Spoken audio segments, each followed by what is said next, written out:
All right, welcome back. We have returned. All right, so we got that assassination done, and we escaped the guards. Bureau. Bureau time.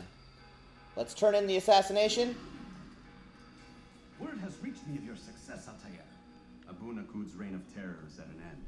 I'm glad to hear it. He killed them. The men and women at his party. It was poison. A coward's tool. Blamed them for the war. Said he wished to end it. Took matters into his own hands. But Man. then again, the merchant king was known to be a bit different. He was a bit different. His madness. He was You sound fat. convinced. Speak with Al-Mualim. He ran very stillily. He ran very silly. His arms like flailed out to the sides. It was great. I loved watching him run. He had a very silly run. Fast forwarding memory to a more recent one. Okay. Okay. Return to Al-Mualim. Is it gonna make like auto you to Masyaf or? Yes, it is. I guess. I didn't think there were any in-betweens. Let's see what happens. Let's see what you get. I'll probably just probably just be a quick thingy. He'll probably give me like a new thing back or something, and then I'll end up just riding to Aker. Aker. I barely know her. Awkward turtle. Awkward turtle. Come, Altair. Speak with me a moment. I will come speak with you a moment. Word has reached me of your success. You've my gratitude and that of the realm. Freeing these cities from their corrupt leaders will no doubt promote the cause of peace. Can you really be so sure? Yes, I am promoting the cause of peace. Absolutely. With everything I do in these cities, I am promoting peace. Peace. Wanton slaughter, bodies in the streets, a swath of blood following my wake. I am promoting peace. I am a peacekeeper. Though they do not admit I walk a lonely road. there is a tie No. that binds them. I'm sure of it. The only one that I have ever known. I don't know what's happening. Where'd the plot go? Most men do not bother to We're killing corrupt leaders and people, and I get to stab people in the face. Nemesis. It is your nature to notice, to question. I really wish we had subtitles. I really do. We'll have them come Assassin's Creed 2 eventually. And trust in your master. For there can be no true peace without order. And order requires authority. You speak in circles, Master. You commend me for being aware, then ask me not to be. Games with full dialogue and no subtitles are stupid. Especially games where all of the plot is in the dialogue. That's the lecture. All of it. Nor again restored. Assassins versus Templars. The Templars are corrupted. They're controlling the 3 cities. We have to take out the Templars in those cities. That's the plot. It's even worse when they're games like the first Assassin's Creed where there's no jokes. It's all dry, prosaic, like just like talking. Yeah, at this you. game was too serious. Like, Assassin's Creed 2... Let's see, ring balance and dodge, sword expertise, damage, and protection in the courtyard. Boop. So I do more damage with my sword. And I have more life The Ezio points. games were funny. Yeah, Ezio was a funny protagonist. He said like funny Italian things. Well, because Ezio was that kind of character. He was Ezio all like Ezio's boopity boppity. Yeah, well, Ezio's got kind of like that cool dude swagger. Like, Ezio's cool. Like, Altair's kind of a douche. Ezio was all like boopity boppity, pasta fazool. Oh my god. What? Want a nice calzone tortellini? I'm pressing it! Press and hold RT and press A. And dodge. And you can follow it up with a regular chop. Oh. Oh. It's right when he reels back. Why don't you press thing to quit? Because I should get better at it. There we go. Okay, I got the rhythm. I got the rhythm of the night. You got the rhythm and the rhyme and the power of the boogie to beat. The hip hop and the don't stop, the rhythm of the boogie to beat. Yeah. I understand. Yup. But yeah, Ezio's like a cool guy. Like Ezio, like Altair's kind of a douche. Altair is too much of a serious douche guy. Altair is like a funny, swaggery, suave, cool dude. Like, and he had a sense of humor. He had personality. Like, that was the thing. Ezio had a lot more personality than Altair, which is kind of what made those games a bit more fun. Altair didn't have personality in this game. No, he in the flashbacks. They retroactively games, gave him one. Yeah. But even still, Ezio has like that's why 2 and its direct sequels are more fun because of the personality of the protagonist. He was a fun character to beat. They retroactively went back and gave Altair a personality and made him endearing and likable as a person. Yeah, that's the other problem with the first game, is Altair's not that likable of a protagonist. He's a douche.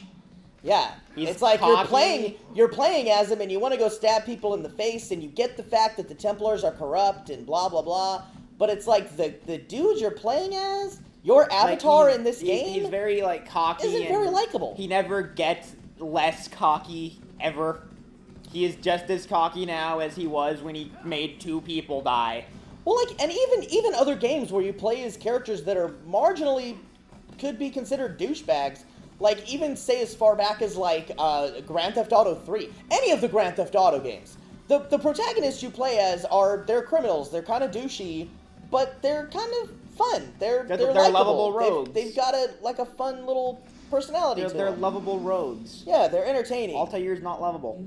Altair's not lovable at all. He has, like, no redeeming personality traits at all. He gets them later. You can kind of put up with the fact that he's kind of a dick if he had a little bit more of an endearing... If he was, like, snarky. If he was more charming. If he had more charm. Or if he was more, like, snarky. Yeah, or if he was more snarky, more sarcastic, more, you know, something where it's like, ha-ha! No, he's just, like, straight He's just straight, like, dude, you are not likable. No one, like, your mother can love you, and that's about it. It's like, that's it, dude. How your bloodline continued is beyond me. I mean, we find out why in 2. We do. And in one of the PSP games that we never played. And we probably won't play on this channel. Probably not. Well, I mean, we could. We could. Probably won't. We could do PSP. What, do the PSP? Woo! Was it PSP? The one with Altair? Or were they 3D, or were they DS? I think there might have been 1 or 2 on the DS. That's what I know there was like a phone one where you're Altair.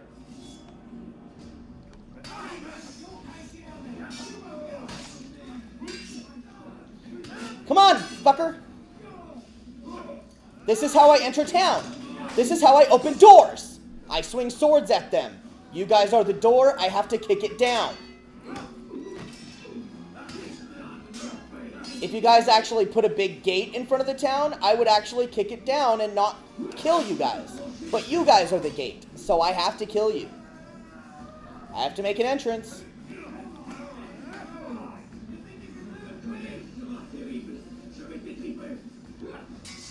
Are you cursing at me in French? I think he is. Sir! Excuse me, sir! Were you just cursing at me in one of the most beautiful languages ever spoken? That what we're gonna say about French? French is a beautiful language. French is a beautiful language. Okay, I'll make a point. So is Italian.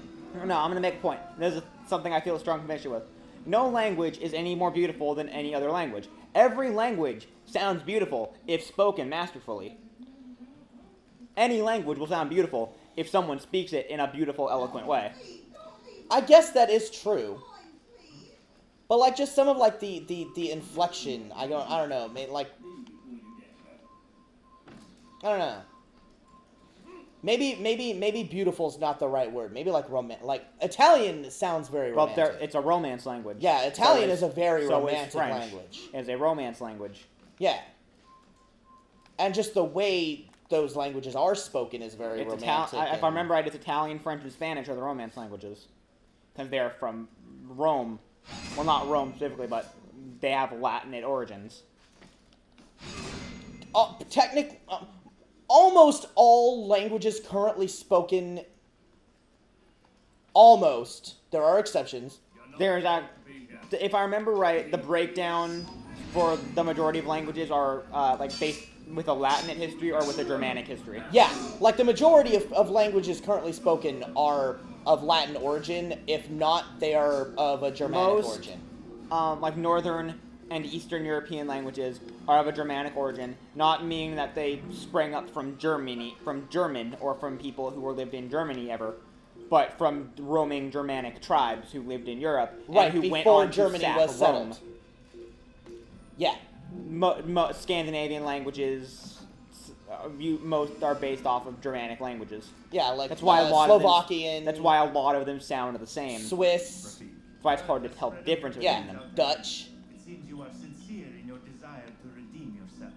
I do what I can. And sometimes you do it well. But Germans are Deutsch, sprechen Deutsch in Deutschland. Yeah. Yes. William of Montferrat is my target. What can you tell me of the man himself? I was like, you're gonna kill William of Montferrat. What was it? Was it the second, or was it the second or third? The second Matrix movie.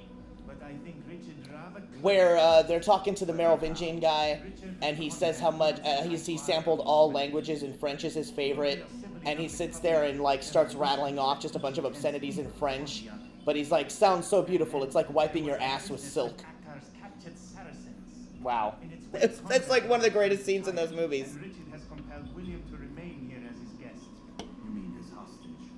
Whatever you wish to call it. Granted, the first one is the only one worth fucking watching, but if you take the other two into consideration, that is a good scene for what it is. Not anything to do with its ties to the actual terrible story of the second two movies. Now, where would you suggest I begin my search? Richard's Citadel, southwest of here. We're gonna go to a church. In front of you. You'll find the Cathedral of the Holy Cross in that direction as well. Take Me to Church. I don't like that song. I know you don't like that song. Finally, It sounds like a dirge. where the chain and hospitaller districts meet. Yeah? That should start you on your way. Very well. I won't disturb you further. It's no trouble at all. And it really only made waves because of the video. Yeah. I don't like pop songs who become popular because of the video. Yeah, the song needs to be popular on its own merit. I don't like songs. Or not popular, but the song needs to be good on its own merit. I don't like should songs say. that become popular. Popular doesn't fucking matter. That's actually the largest reason I don't like Miley Cyrus's "We Can't Stop." Because it's popular. Oh, because the video was so controversial. fucking weird. Same thing with Robin Thicke's "Blurred Lines." It became popular because the video was controversial. If you just listen to the song without watching the video, it's like, oh, okay. Yeah, if it weren't for the video for Blurred Lines, fucking nobody would have given a shit. A lot of modern pop songs are popular because of the video. I argue this point because of Fancy. I argue that is why Fancy became popular, because it had a video that referenced Clueless, which was a 90s movie that liked to think it was an 80s, or no, rather, it was an 80s movie that liked to think it was a 90s movie. Yeah, it was an 80s movie that came out in the 90s. What's the other one? Wrecking Ball. Yeah, Wrecking Ball would which is bad. Arguably, I think Wrecking Ball had the opposite effect. I think if there was no video for that song, that would have been a much better received song. Yeah. Because exactly, if you listen to the lyrics of it, it's a well-constructed song. Yeah, Wrecking Ball isn't a bad. I really feel weird giving a lot of credit there, but Wrecking Ball ain't a bad song in and of itself. And there's actually something really true that somebody had said, that if that song had been recorded and released by any other artist, it probably would have been a lot more well-received. Or if it had been recorded and released before We Can't Stop. Yeah. It would have been a lot better received. Well, that was one of the things. We can't stop. It's like if any other artist had recorded that song, people would have called it a good song. People would have, and even then, if they put out the video of it before she did We Can't Stop, people would have seen the shoehorn symbolism she was going for, and they would have actually appreciated it instead of, oh, she's just doing it for shock value. Look at her other video. Well, that's the thing that she does, though. It doesn't matter with the song. Is her MO has become shock value, which immediately discredits her anyway. Because it's like she's not trying to actually be Here's another one where the song is bad, people like it because of the video. I'm bringing it back to Iggy Azalea again, because she many times does this. A lot of her songs are this. Booty. horrible song, horrid song. People know it because of the video where she gets Where sweaty. she's, like, no, let bumping me, let me butt- describe yeah, you my describe feelings it. towards this. Where she gets sweaty and bumps her sweaty, like misshapen, disgusting fake ass up against J-Lo's sweaty, middle-aged ass that has born children who are old enough to see that video. And it's disgusting. It's not attractive. I don't know anyone who thinks it is. It is disgusting.